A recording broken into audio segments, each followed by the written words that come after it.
আসসালামু আলাইকুম। আজকে আমি সুরমা মাছ রান্না করব আলু আর পটল দিয়ে।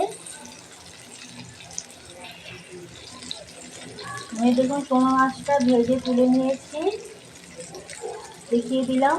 এখন আমি ওই তেলে পেঁয়াজের কুচি দিয়েছি। এখন আলুটা ভালো করে এটাকে ভেজে নেব।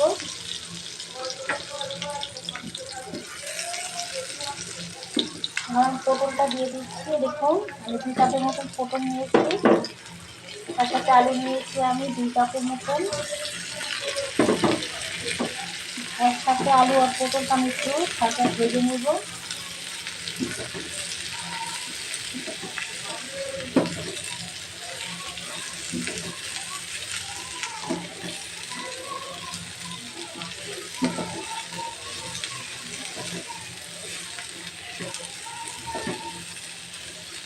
আমি খুবই অল্প তেলে এই রেসিপিটা তৈরি করতে। দেখুন আমার তেলটা কতটুকু পরিমাণ আছে আপনারা দেখতে পাবেন। অল্প তেলে আমি এই মাছের রেসিপিটা তৈরি করব।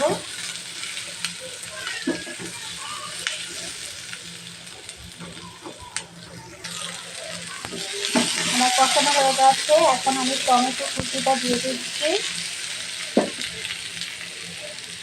দেখুন টমেটো কুচিটা এসেছে, এখন এটাকে আমি দিয়ে দিচ্ছি।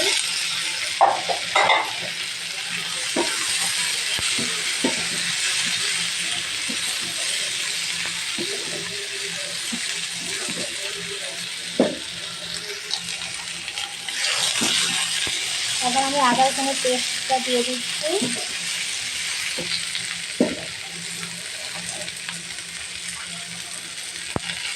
এটা 1 চামচের মতন আদা রসুনের পেস্ট দিলাম। এখন এটাকে ভালো করে একটু কষিয়ে নিতে হবে।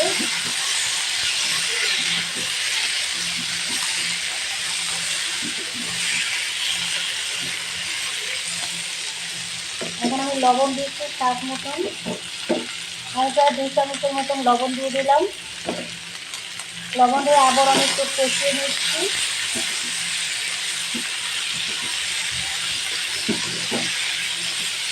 এখন আমি গুঁড়া মশলাগুলো দিয়ে দিচ্ছি।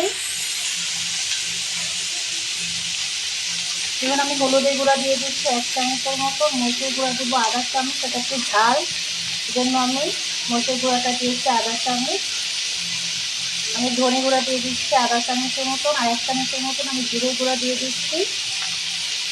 এখন এটা একত্রে আমি ভালো করে কষিয়ে নেব।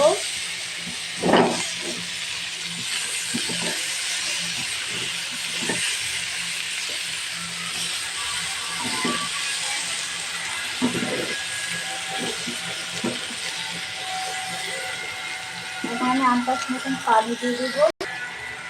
এবার আমি আন্দাজ মতন পানি দিয়ে দিলাম। আমি প্রায় 2 কাপের মতন পানি দিয়েছি। আজকে আমি মাছের ঝোল করবো আলু আর পটল দিয়ে। এখন আমি মাছগুলো দিয়ে দিচ্ছি।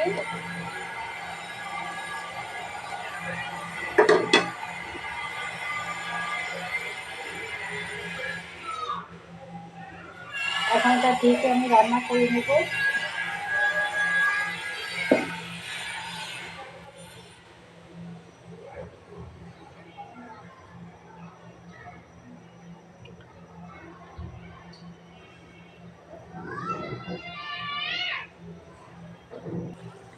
আমি 4টার মতন কাঁচামরিচ দিয়ে দিচ্ছি।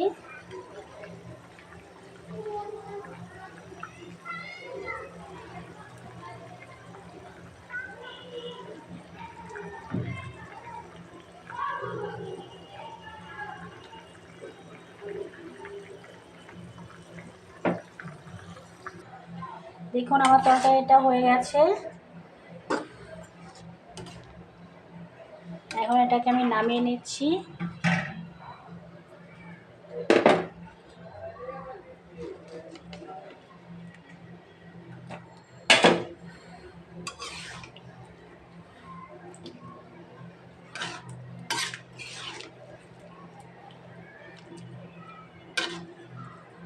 তরকারিটা নামিয়ে নিচ্ছি, নামিয়ে দেখিয়ে দিচ্ছি। দেখুন আমার রান্নাটা কমপ্লিট হয়ে গেছে, আমি আপনাদেরকে দেখিয়ে দিলাম। আলু আর পটল দিয়ে আমি সুরমা মাছ রান্না করেছি। ভিডিওটা যদি ভালো লাগে থাকে লাইক কমেন্ট সাবস্ক্রাইব আর শেয়ার করবেন, আমার সঙ্গে থাকবেন। ভালো থাকবেন। আল্লাহ হাফিজ।